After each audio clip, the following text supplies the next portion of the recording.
D'avoir patienté. Donc aujourd'hui, nous recevons Doug Menuet. Alors je ne le dis pas, c'est important, Doug Menuez, puisque une partie de la famille de Doug qui vient de New York a longtemps vécu en France avant d'immigrer aux États-Unis. Donc pour lui, c'est important. Donc Doug Menuet. Doug travaille, ses photos sont en tout cas diffusées par Getty Images. Il a documenté, alors ça c'est complètement exceptionnel, pendant 15 ans, ce qui est extrêmement rare dans le parcours d'un photographe. Il a documenté cette secte qui a changé nos comportements, qui a changé même les rapports humains. On le voit aujourd'hui avec Twitter ou avec Facebook. Donc cette secte qui a commencé dans la Silicon Valley, aux États-Unis.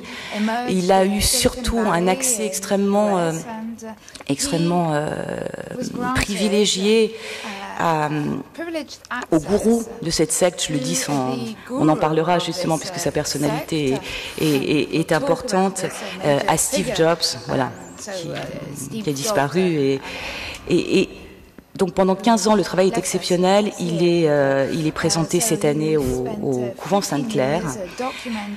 Donc ce que je voudrais d'abord demander à Doug, c'est pourquoi, il y a 15 ans, vous décidez d'aller dans cette vallée, voir ces petits hommes qui passent leur temps devant un écran d'ordinateur, qui ne parlent pas et qui sont totalement obsédés par cette nouvelle technologie. Qu'est-ce qui, immédiatement à l'époque, alors qu'on n'imagine peut-être pas, évidemment, tous les changements de société, de comportement, y compris, je le rappelais, dans les rapports humains avec Twitter et Facebook, qu'est-ce qui vous donne l'envie d'aller rencontrer ces petits hommes devant leurs ordinateurs? Good question. C'est une excellente question. Et bonjour.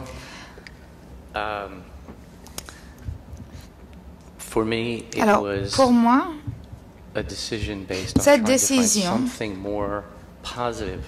était basée sur le fait que je voulais couvrir des sujets plus positifs. Cela faisait plusieurs années que j'étais photojournaliste et je couvrait. Il vient d'arriver, il n'a pas arrêté, il est crevé. Des histoires beaucoup moins positives. J'étais en Éthiopie pour parler de la famine pour Newsweek, faire des photos de la famine, et même si j'avais vu bien des horreurs malgré mon jeune âge à l'époque, j'avais vu des corps morts, j'avais été kidnappée, mais la situation en Éthiopie à l'époque était au-delà de tout ce que je pouvais imaginer. Et je n'avais rien vu de si terrible depuis le Biafra. Et je suis revenue en me demandant quel était le sens de ce que je faisais et quel était l'intérêt de la photographie et ce qui était utile. Et un ami m'a parlé de Steve Jobs, de Apple, et j'avais acheté un Macintosh à l'époque et la technologie m'attirait. Et pour moi, Steve Jobs était le symbole d'une nouvelle génération qui émergeait dans la Silicon Valley et on voyait le changement arriver. Donc j'ai appelé Steve Jobs pour le suivre son processus d'invention de ce nouvel ordinateur, l'ordinateur Next, qui venait de se faire évincer de Apple. Et l'objectif pour lui était de changer le monde de l'éducation grâce à cet ordinateur. Et c'était là vraiment le début de ces 15 années au sein de la nouvelle technologie. Je n'ai passé que 3 ans avec Steve Jobs et puis je suis passée à d'autres entreprises. Voilà. Première photo. Donc tout ça, les images défilent un peu rapidement, donc je vais les arrêter de temps en temps, mais ce sera un peu au hasard. Vos moments aussi à vous, photographes, et vous montrez vos photos exactement comme vous le voulez. Est-ce que au moment où vous allez dans la Silicon Valley, Est-ce que, comme l'impression du cow-boy qui va à l'encontre des Indiens, non, mais est-ce que vous avez le sentiment déjà, en les voyant, les premiers jours, les premiers moments de votre reportage, est-ce que vous avez d'abord le sentiment que Steve Jobs est un visionnaire et va changer effectivement nos comportements et autres. Est-ce que vous sentez que quelque chose se passe ou... Oui,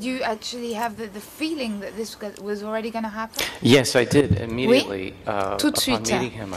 Dès que je l'ai rencontré, je me suis rendu compte qu'il était quelqu'un d'extrêmement passionné, animé par cette passion. Il arrivait tous les matins très content. Alors c'est vrai qu'il partait au quart de tour et pouvait se mettre en colère très rapidement, mais il avait une grande énergie. Et j'avais vraiment l'impression de rencontrer une tribu cachée. J'avais l'impression de faire un travail de mémoire sur cette un travail d'anthropologue. Et voici une liste que faisait une des nombreuses listes que faisait Steve Jobs. Et je lui ai demandé quel était son objectif au-delà de créer un ordinateur pour le monde de l'éducation. Et il m'a dit, je veux qu'un jeune puisse trouver une cure pour le cancer dans sa chambre grâce à cet ordinateur. Et à l'époque, il y avait une passion idéaliste que la technologie allait permettre de changer le monde. Et l'objectif, pour moi, c'était de prendre des photos de ceux qui étaient en train de changer le monde, plutôt que de croire que c'était la photo qui pouvait le faire.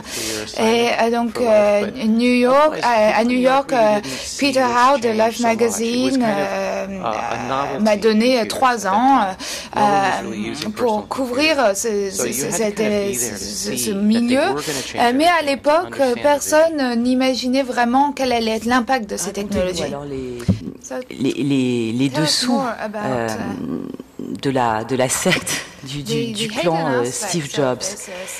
Quand vous arrivez, vous me racontiez quand on s'est rencontrés hier que vous arrivez dans un monde d'hommes, de blancs, tous absolument concentrés, mais pas que concentrés, dévastés même par le travail. D'ailleurs, il y a une photo absolument poignante quand on lit la légende et quand vous nous le racontez. Un jour, cet univers est dur aussi, cet univers de boulot est dur.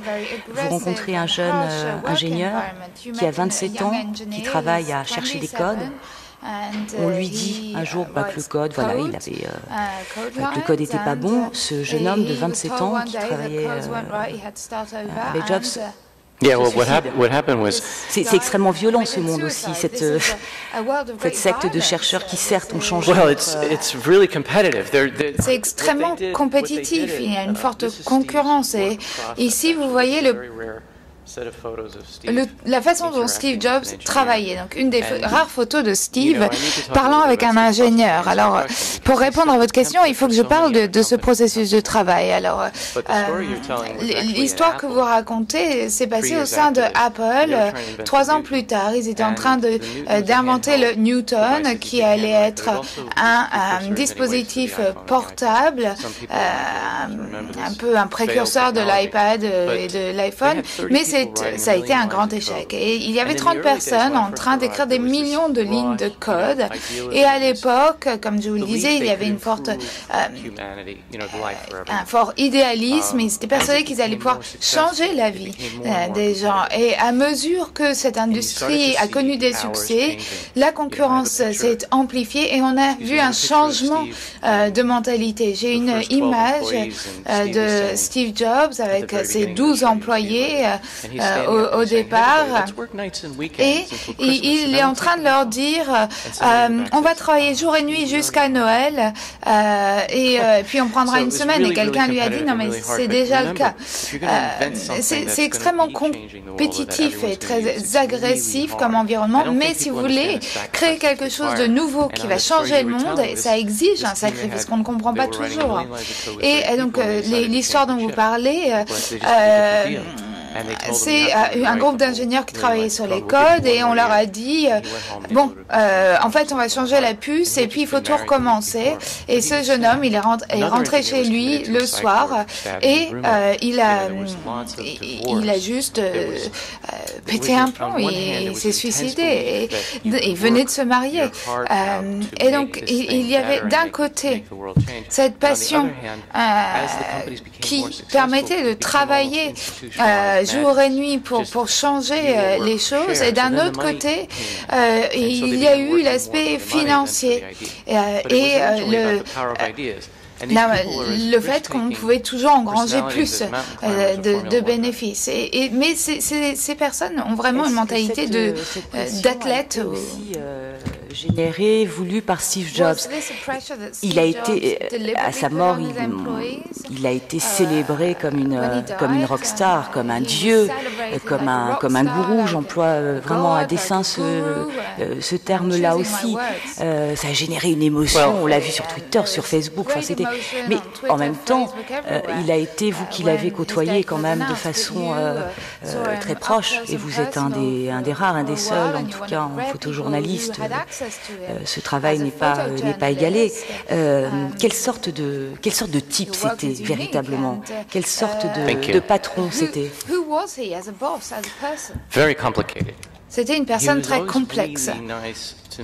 Il a toujours été très agréable avec moi et j'ai fait le mieux, de mon mieux pour être invisible et discret. Je ne voulais pas devenir son ami, mais je voulais pouvoir observer et faire un reportage sur la création de ces technologies. Mais cette pression, en effet, était nourrie par Steve Jobs. La révolution numérique a commencé avec l'Apple II, évidemment, révolution technologique date du XVIIe siècle, mais Steve Jobs, aller chercher des gens passionnés. Le secrétaire était quelqu'un qui avait fait des études à Harvard, donc il triait vraiment sur le volet les personnes avec qui il travaillait. Donc après avoir travaillé avec Steve Jobs, j'ai travaillé avec Apple, avec Adobe, et puis avec les investisseurs, et puis j'ai mis fin à ce projet dans les années en 2000 avec la première entreprise start-up informatique qui a vu son cours clôturé plus bas qu'il n'avait commencé lors de son introduction en bourse. Et, ce monde d'invention est un cycle sans fin. On a commencé aux États-Unis, ça s'est ensuite développé en Asie, en Europe, et tout s'est accéléré très rapidement. Et aujourd'hui, nous sommes tous des cobayes de ces nouveaux produits. Vous avez parlé du changement de comportement. C'est vraiment le cas. J'aimerais vous donner quelques exemples. C'est vraiment la rencontre de la culture hippie avec ceux qui étaient dans la course à la conquête de l'espace. Et tout cela a créé un nouveau monde pour nous. Et on pourrait se demander que si ces personnes étaient différentes, si c'était une femme, si c'était des Africains plutôt que des hommes blancs, quel serait l'impact? Et il s'agit là d'un petit groupe de personnes qui est en train de changer tout notre monde, notre comportement, le monde du divertissement, la façon dont on gère les transports, les soins de santé, chaque instant de notre vie au quotidien est guidé, dirigé par des gens qui vivent dans un monde très fermé. Et depuis les années 80, on essaye de faire rentrer des femmes et créer plus de diversité au sein de ces entreprises, mais c'est un processus un peu lent. Quand vous documentez cet univers très fermé, qui va, comme vous le disiez, changer nos vies, nos comportements, est-ce qu'à un moment vous êtes pas dit, mais cette machine s'emballe, ça va trop vite, ça change trop vite, vous le dites, c'est un cycle sans fin, sans arrêt, cette technologie qui en 15 ans, c'est rien 15 ans, c'est absolument rien sur le... Est-ce que vous ne vous êtes jamais dit, mais ils sont dingues, ça s'emballe, jusqu'où ils vont aller? Ok, iPad, iPhone, etc., mais un peu comme des chercheurs fous. Well, in fact, I became obsessed. Eh bien, en réalité, je me suis fait complètement absorber par ce monde et moi-même, je suis devenue un peu fou. J'y étais à 3 heures du matin, j'y passais toute la nuit et j'étais mariée à l'époque, j'ai eu un fils et je faisais des commandes pour Fortune, Newsweek et Life Magazine. Et puis quand j'avais du temps, j'allais à la Silicon Valley et on m'appelait pour me dire ce que vous faites pour Steve Jobs, ça j'aimerais bien que vous le fassiez chez nous. Et donc j'ai passé énormément de temps à me consacrer à ce projet et au départ, je m'intéressais au comportement humain. Je ne connaissais rien à la science, à la technologie, aux mathématiques et au fur et à mesure, j'ai été complètement absorbée par ce monde. Je suis devenue un initié de ces technologies qui se sont immiscées dans ma vie et j'ai moi-même souffert de ce rythme de travail et en l'an 2000, j'étais arrivée à un point où je ne supportais plus cet univers qui avait tellement changé. On est passé d'un monde où on cherchait à changer le monde à un monde dirigé par la finance. Et c'est vrai que je me suis dit qu'ils étaient devenus fous. Mais aujourd'hui, si vous retournez à la Silicon Valley, il y a toutes sortes de services qui sont offerts pour réduire les niveaux de stress des employés. Mais ça veut aussi dire que les employés sont captifs. On peut y rester tout le temps. Il y a un café, un endroit pour se faire un massage, etc. Donc, c'est un modèle qui s'est répandu ailleurs. Au Silicon Valley, dans la Silicon Valley, ils ont mis en place une soirée tous les vendredis qui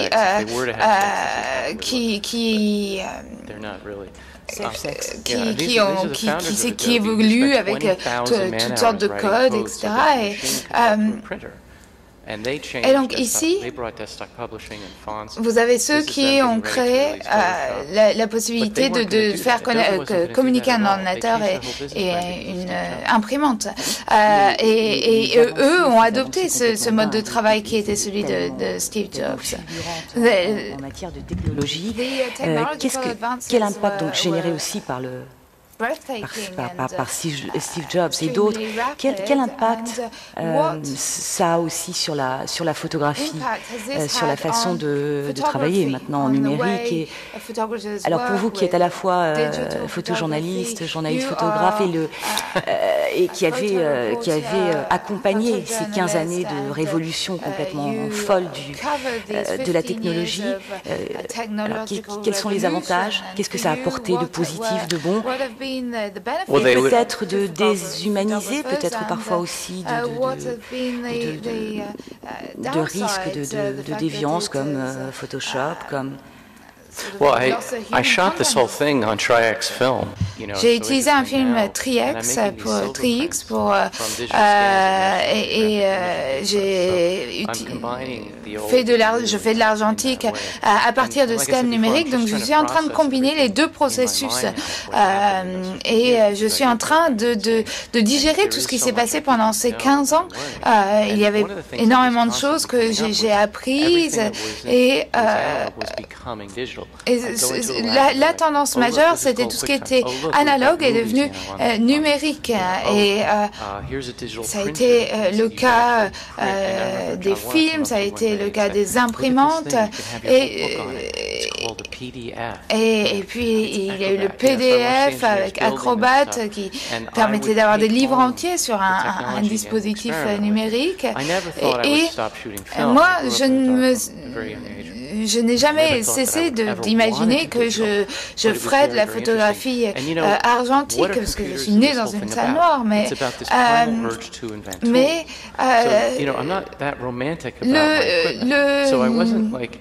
la passion qui les animait, c'était celle de créer de nouveaux outils. Et donc moi, je ne suis pas particulièrement attachée à mon équipement en tant que photographe avec ces outils, mais je pense que cette tendance à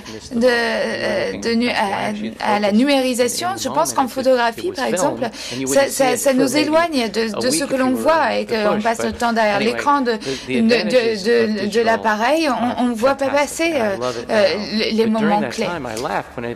Mais à l'époque, quand on me disait vous utiliserez un appareil numérique, je ne les croyais pas. Eh bien, il y a un avantage immédiat de voir l'image tout de suite. On peut tout de suite refaire la photographie pour couvrir ses arrières. Mais c'est un avantage, mais en même temps, c'est un danger. Comme je vous l'ai expliqué, mais c'est un moyen très utile pour gérer son travail. C'est-à-dire qu'on peut revoir ses photos, faire une pause et puis changer un peu les perspectives qu'on a prises sur ce qu'on en est faire. Et le photojournalisme aujourd'hui n'est peut-être plus une façon de gagner sa vie, et donc il faut voir quel va être le nouveau modèle. Et on est un peu entre deux. Quelque chose est mort et on attend quelque chose de nouveau. Mais le numérique a tellement changé notre façon de travailler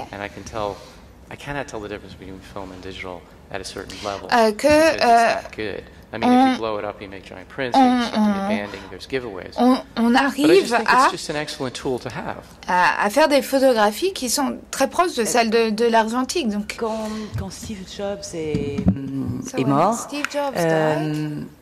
donc ce gourou, ce dieu de la technologie, des ordinateurs, enfin de toute cette idéologie de l'ordinateur, vous vous êtes dit, voilà, il n'y en aura plus jamais un comme lui. Vous pressentez déjà, parmi ceux que vous avez rencontrés au cours de ces 15 années, qu'il y aura un nouveau Steve Jobs? Bon, alors il n'y a personne qui égalera Steve Jobs, qui ne sera jamais la même personne, mais je me demande d'où cette personne pourrait venir. Maybe from India? D'où viendra Sans doute de l'Inde, de Chine, du Brésil, peut-être de Russie.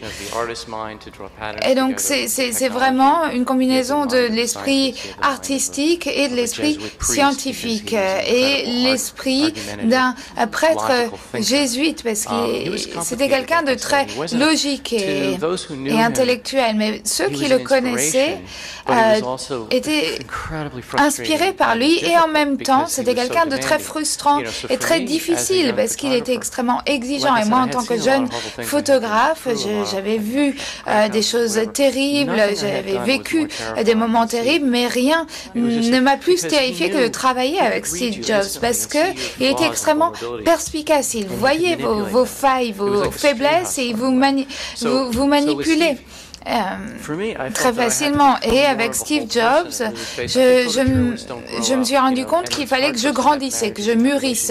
Je pense que les photojournalistes ont tendance à rester dans l'enfance parce qu'ils racontent l'histoire des autres et oublient de grandir. Mais avec Steve Jobs, j'ai dû apprendre à mûrir. Et au cours des 3 ans que j'ai passé avec lui, je me suis disputée avec lui une seule fois. La plupart du temps, il était content de mon travail, il accrochait mes photographies au mur. Mais un jour, je devais faire une couverture pour Fortune Magazine, et il est parti au quart de tour et il m'a hurlé dessus. Mais si face à Steve Jobs, vous croyiez en ce que vous faisiez. Si vous lui disiez non, Steve, tu as tort, bien qu'il soit en train de vous hurler dessus, eh bien, il y avait un déclic à un moment. S'il vous faisait confiance, eh bien, il arrêtait la dispute puisqu'il se rendait compte qu'il n'allait pas réussir à gagner. Et donc, il comprenait que vous étiez convaincu. Et c'était quelqu'un d'extrêmement visionnaire et de très sensible qui comprenait les choses et les gens. Mais il n'était pas le seul au sein de la Silicon Valley. Il y avait toutes sortes de personnes telles que Bill Joy qui s'inquiète de la fin de l'humanité. Il y a eu Bill Gates chez Microsoft, Russell Brown chez Adobe, qui a vu ce que pouvait être Photoshop et qui a été un vrai visionnaire dans ce domaine. David Hockney ici, c'était en 1989 un atelier Photoshop et c'était un peu comme le Paris des années 20. Ici, c'est le cri primal pour évacuer tout le stress de ce milieu. A été publié dans la presse. On voit aujourd'hui à Perpignan, à Visa pour l'image, mais il va servir aussi à des recherches. La bibliothèque de l'université de Stanford, sur la côte ouest, qui est une des universités les plus réputées des États-Unis, avec des laboratoires de chercheurs extrêmement doués, talentueux. Tout ce travail pendant 15 ans est donc archivé à la bibliothèque de l'université de Stanford. Pouvez-vous nous expliquer quel va être le but de ces recherches, pourquoi Stanford vous a contacté et sur quoi concrètement, sur quelles actions concrètes cette collaboration avec l'université de Stanford va déboucher? Well, Caroline, it is Alors, quand j'ai fini le projet en l'an 2000, j'ai rangé toutes les photos dans les boîtes et j'ai fait autre chose. Et je cherchais à voir comment j'allais financer mes projets documentaires en faisant des travaux plus commerciaux pour la publicité, etc. Et puis, c'est l'université de Stanford qui est venue me chercher en disant personne d'autre n'a passé 15 ans à documenter le travail de ces entreprises. J'étais un peu un photographe naïf qui suivait ces gens qui ont créé plus de richesses et d'emplois qu'à aucune autre époque de l'histoire. Et donc, ce dont je me rendais pas forcément compte à l'époque. Et donc, l'objectif est de faire des recherches sur ça et de voir comment on pouvait présenter ces travaux et pour étudier comment on crée des nouvelles technologies, comment on crée de tels modèles d'entreprise, quel est le processus d'invention, car il y a un processus, ce n'est pas quelque chose de mystique, il y a des étapes très claires. Alors la bibliothèque ont des financements, mais j'ai moi aussi mis la main à la pâte et certaines de ces photos ont été publiées au cours des ans dans des magazines, mais ça n'a jamais été un projet publié pleinement. Et j'ai été invitée à la Biennale à Moscou, je suis invitée en Chine et ici à Visa, et c'est un grand honneur. Mais dans le même temps, ce projet n'est toujours pas terminé. Nous projetons de faire un livre, de faire un film, mais l'objectif final est de faire un programme d'éducation à but non lucratif pour inspirer les entrepreneurs et les ingénieurs de demain. Et tout particulièrement aux États-Unis, notre système éducatif connaît des difficultés. Il n'y a pas suffisamment de gens qui sortent diplômés dans des filières scientifiques et techniques. Et depuis l'an 2000, il n'y a eu aucune invention invention qui a créé autant de richesses et d'emplois. Google, Twitter et Facebook n'ont créé que 50 000 emplois, et ce qui n'a rien à voir avec les millions, les milliards d'emplois créés par ces technologies dans les années 80 et 90. Donc, c'est là vraiment l'objectif final de ces recherches. Vous rappelez tout à l'heure, quand vous êtes arrivé la première fois dans la Silicon Valley, vous ne voyez justement ce qui vous a frappé, c'est de voir ces ingénieurs, leur parcours est uniformisé, leur vie aussi sont des ingénieurs blancs, comme vous le rappeliez. Mais c'est important aussi pour vous, enfin, ce travail avec la bibliothèque de l'université de Stanford, qui est aussi d'ouvrir cette secte, en tout cas ce monde de chercheurs, de technologies complètement dingues, à d'autres communautés aux États-Unis, aux femmes aussi. C'est aussi une façon de... Si je puis me permettre, cela paraît à prime abord une mission peu intéressante. Et tout d'abord, je pense être complètement idiot d'avoir pris à ma charge une telle mission. Je prenais auparavant des photos sur la famine, sur la toxicomanie, et ainsi de suite. Donc c'est là une histoire très peu sociale, disons. Très peu intéressante à cet égard. Cette femme, par exemple, néanmoins, n'a jamais quitté l'immeuble où elle travaillait pendant 2 ans. Elle était là présente avec son enfant également. Si nous avons donc un badge qui dit « Rappelez-moi pourquoi j'ai de la chance de travailler ici, je n'arrête pas d'oublier ». Cela veut tout dire. Donc, tout d'abord, il y a 2 niveaux à la chose. Tout d'abord, comment identifier, décrire les personnalités des personnes qui travaillaient au sein de ces entreprises. Et ensuite, il y avait ce second niveau d'interprétation, disons. J'ai arrêté d'essayer d'être objectif, de raconter la vérité. Je voulais tout simplement m'exprimer, exprimer ma réaction vis-à-vis de cet environnement. Tellement difficile à photographier. Et je cherchais des moments plus que de l'esthétique. Donc effectivement, ils étaient là pour changer le monde, changer des choses, mais je voulais raconter leur vie. Nous ne pouvons pas prendre une image de leur cerveau pendant qu'ils travaillaient. Donc j'attendais des heures durant jusqu'à ce que quelque chose arrive. De photographier une actualité qui se déroule devant vos yeux. Vous l'avez dit tout à l'heure aussi vous-même, vous êtes devenu complètement addict à ces technologies. Et hier, quand on s'est rencontrés, vous me disiez aussi quand est-ce que je vais terminer cette histoire? Est-ce que je vais la terminer et de quelle façon?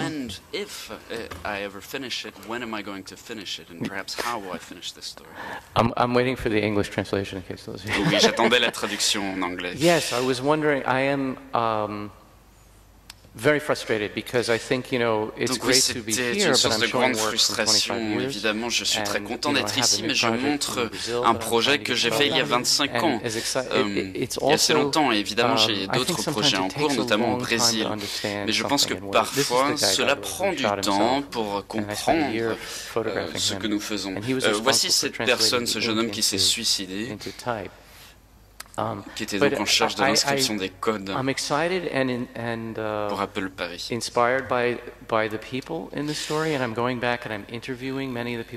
suis retourné pour discuter, interviewer les personnes avec lesquelles j'ai travaillé. J'ai découvert de nouveaux aspects à ce projet qui me permettent de rendre toute cette histoire d'autant plus riche.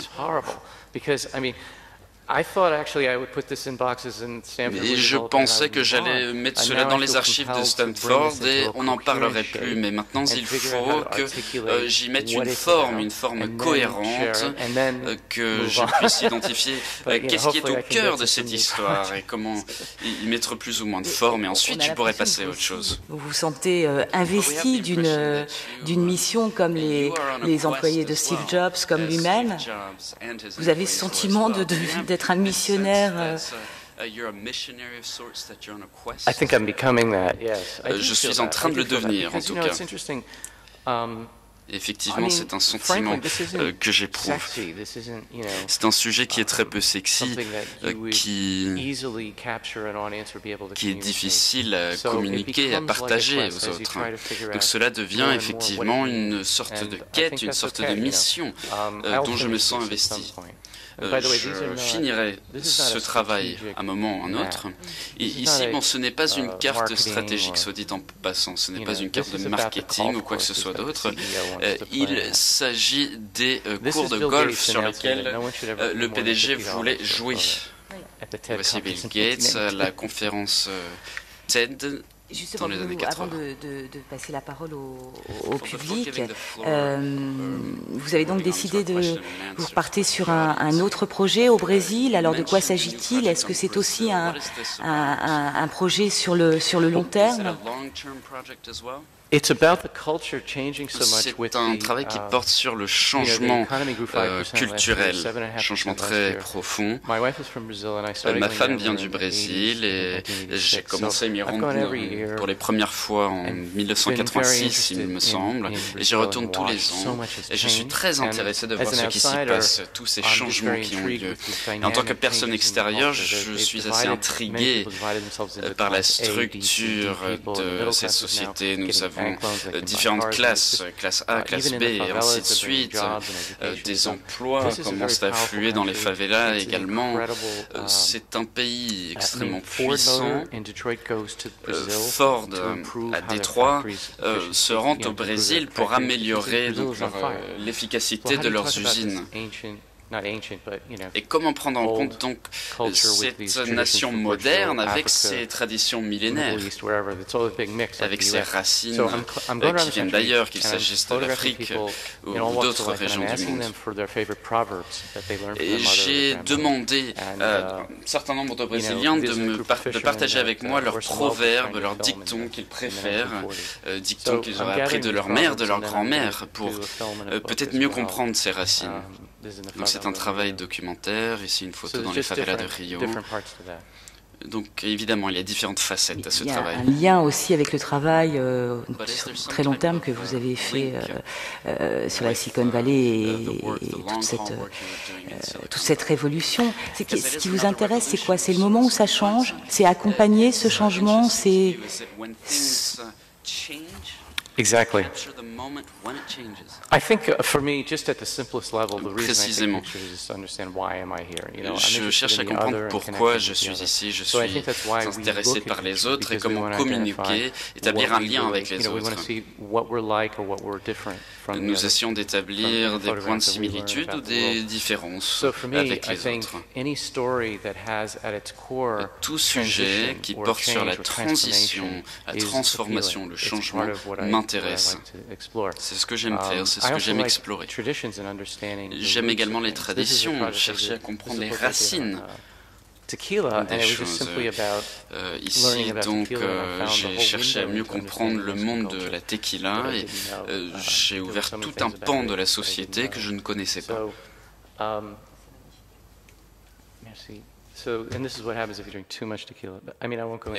ce qui se passe si vous buvez trop de tequila, mais bon, je ne vais pas vous en parler avec trop de détails maintenant. Je cherche toujours les conséquences positives du changement. Ici, j'ai fait un sujet donc sur les orphelins d'Ouganda et des orphelins qui reçoivent une éducation. Est-ce que...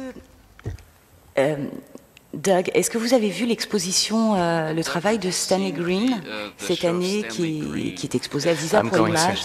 Vous allez la voir cet après-midi.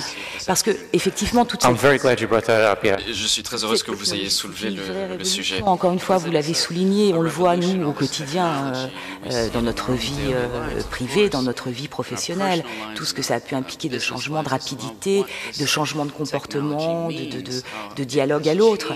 Alors c'est formidable, on a tous des ordinateurs, des smartphones, bon... Mais une fois que c'est cassé, une fois qu'on en a marre, qu'on change, enfin quand on a les moyens, parce que tout ça reste très cher, tous ces ordinateurs, toute cette technologie, tous ces objets technologiques partent bien souvent dans des pays du Sud. Et justement, je vous invite à aller voir l'exposition de Stanley Green, qui a documenté l'après, enfin la face cachée qui a été derrière le miroir de la magie de la technologie. Et on voit que tous ces ordinateurs partent donc dans des pays du Sud, que ça entraîne ensuite, bien évidemment, des problèmes pour l'environnement, des maladies.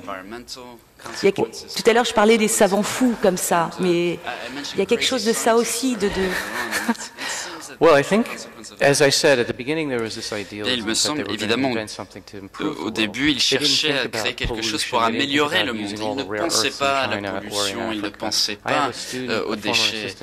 Un de mes anciens étudiants et anciens assistants travaille sur les produits électroniques du son, comme les diamants du son à l'époque, pour créer le parallèle.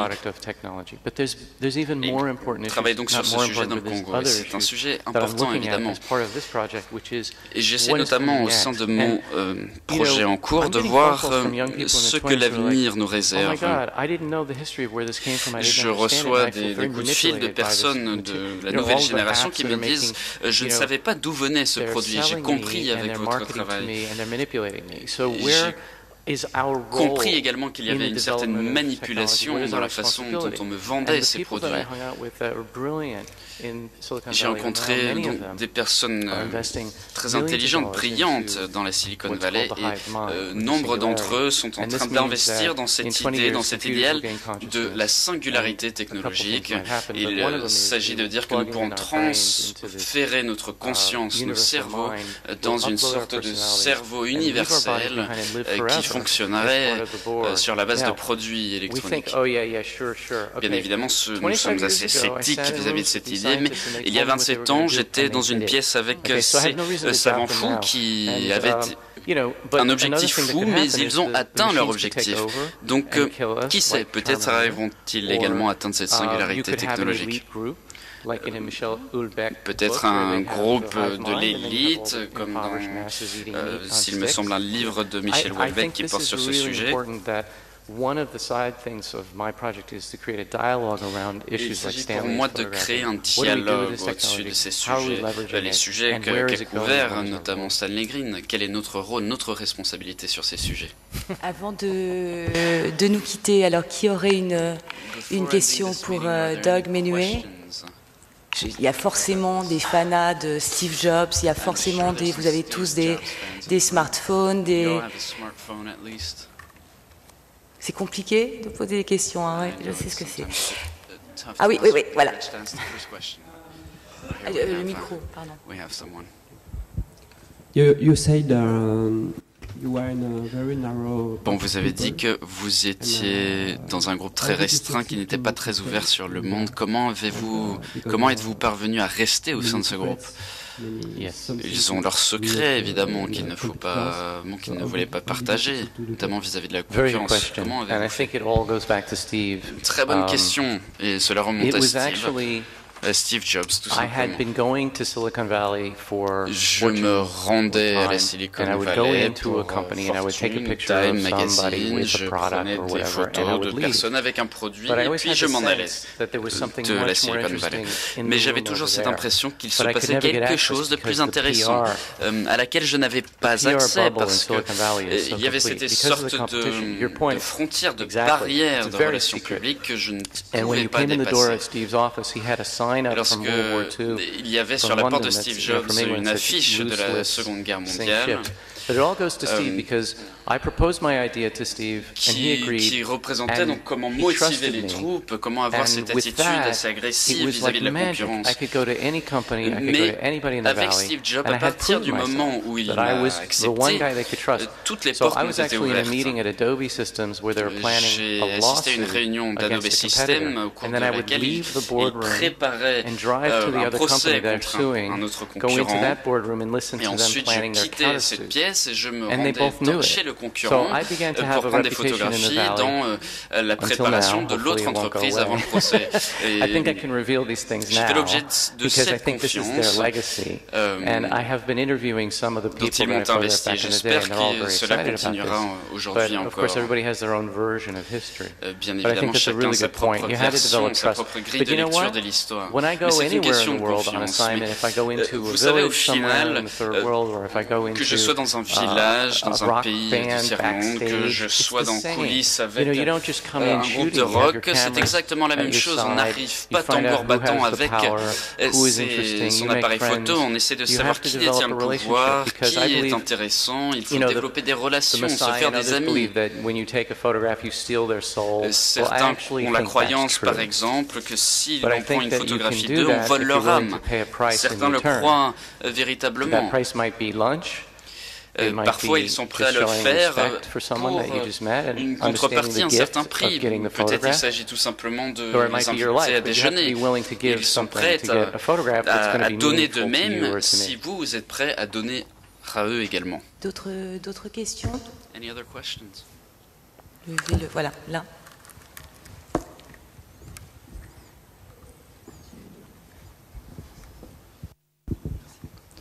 Oui, je voulais revenir sur votre travail en fait, mais plus d'une manière générale, parce que vous travaillez vraiment dans le milieu publicitaire, plus pour des entreprises, etc. Je voulais savoir un peu de quelle manière vous travaillez pour ce genre de commandes et autres.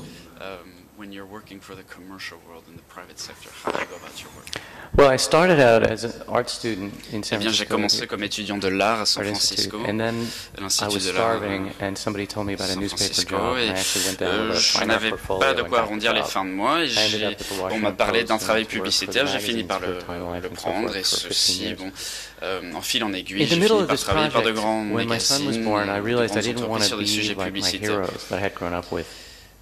Je me suis rendu compte en cours de route que je ne voulais pas devenir comme mes héros d'enfance, mes héros de jeunesse. Je ne voulais pas avoir à abandonner ma famille pour continuer mon travail.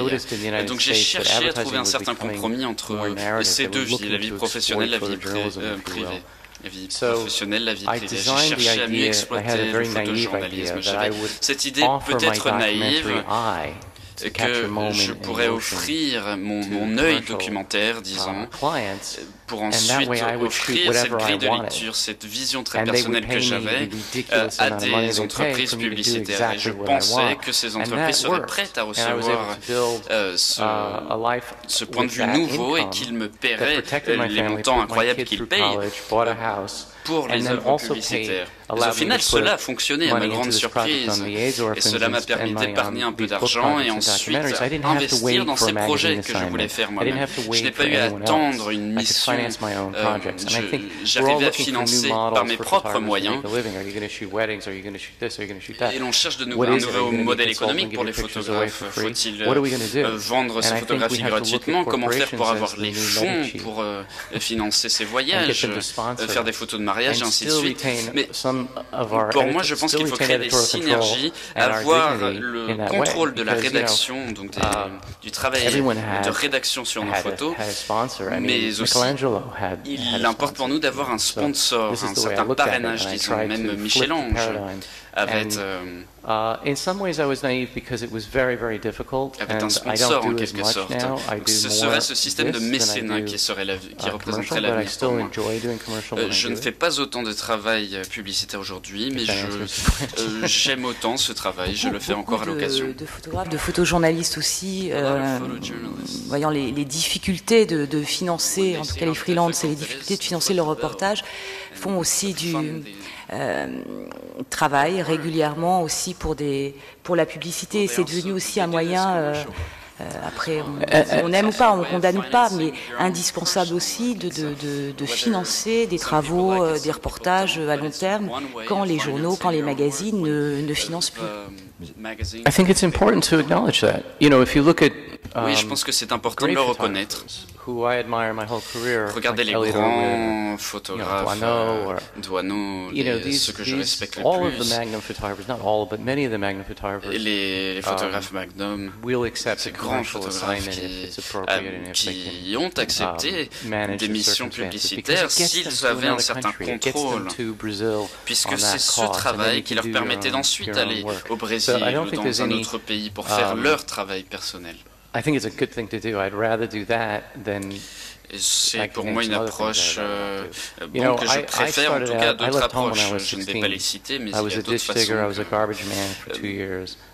Mettons, quand j'étais plus jeune, j'ai eu de nombreux petits boulots. J'ai fait notamment des glaces dans un freezer, dans un congélateur. J'ai recueilli les poubelles et ainsi de suite. J'ai fait énormément de choses différentes et je me rends compte que la photographie en soi, même publicitaire, c'est un travail phénoménal. Vous travaillez une fois pour des publicités, pour la publicité, et de faire vos reportages, un travail de photojournaliste. Le seul danger, c'est de mélanger les deux. Voilà, c'est juste ça. D'aller de faire de faux reportages qui sont que des voyages de presse ou de la publicité cachée.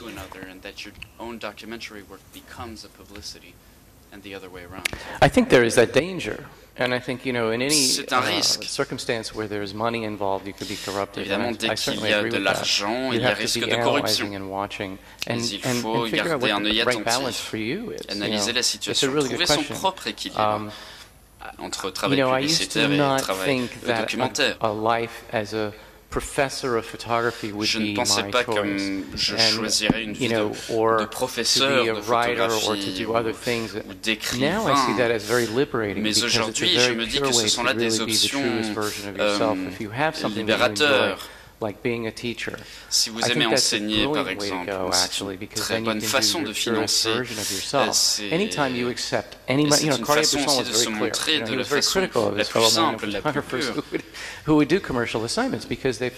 Même les plus grands photographes ont fait des missions publicitaires, puisqu'ils donnaient d'eux-mêmes, ils donnaient leur grille de lecture, leur vision des choses. Mais bon, je suis également une façon très pragmatique. Au final, j'ai mes propres responsabilités. Et je dois travailler tout simplement. Le journalisme parfois ne me satisfait pas, je fais plus de travail pour les magazines. C'est un travail qui m'intéresse plus parce qu'au final ce n'est pas la rémunération qui m'intéresse, ce n'est pas comment ils rémunèrent, comment ils gèrent les frais de déplacement. Ce n'est pas ça qui importe, mais avec le journalisme, bon, nous avons beaucoup moins de lecteurs. Et la photo qu'ils vont choisir doit communiquer tout ce que nous avons à communiquer au dénominateur commun, le plus petit dénominateur commun. Et c'est aussi une façon de détruire votre grille de lecture en simplifiant les choses pour qu'elles soient accessibles à tous. C'est là ce que les journaux nous demandent. Donc il faut trouver une façon de faire vos projets personnels, de montrer votre regard, votre interprétation des choses sans vous corrompre. Mais bien souvent, pour souvent rentrer dans ces univers-là, c'est déjà très très compliqué. Et souvent, moi j'ai trouvé le compromis finalement de donner les photos. Mais c'est très difficile, je trouve, alors finalement d'en vivre de son métier, quoi, dans ces cas-là. Et je voulais savoir si, par exemple, sur le reportage d'Apple, est-ce que vous vendez les photos ou est-ce que c'était comme un accord où vous êtes rémunéré par une autre entreprise ou ce genre de choses, quoi. Well, during that project, during the 15 years, au cours de ces 15 ans qu'on durait le projet, je vivais en tant que photojournaliste. Je travaillais pour les magazines, je recevais des missions de par le monde entier, mais je revenais à la Silicon Valley. Je recevais un coup de fil en me disant « Bon, tu devrais venir ce soir, on va travailler sur tel col, cela pourrait t'intéresser. » Et donc j'ai travaillé jour et nuit pendant des années, jusqu'à arriver à un point de burn-out d'ailleurs. En 98 jusqu'à 2000, j'ai commencé à faire plus de travail publicitaire, ce qui m'a donné un peu plus de liberté pour me rendre à la Silicon Valley. Et également, je me faisais payer par les personnes de la Silicon Valley. Je leur disais, bon, il faut signer un contrat, j'ai besoin d'un badge d'accès pour entrer dans l'entreprise et je vous rendrai tant de photos par mois ou par an. Et vous les utilisez comme vous le souhaitez, mais en tout cas, je me réserve mon droit de faire mes photographies comme je l'entends.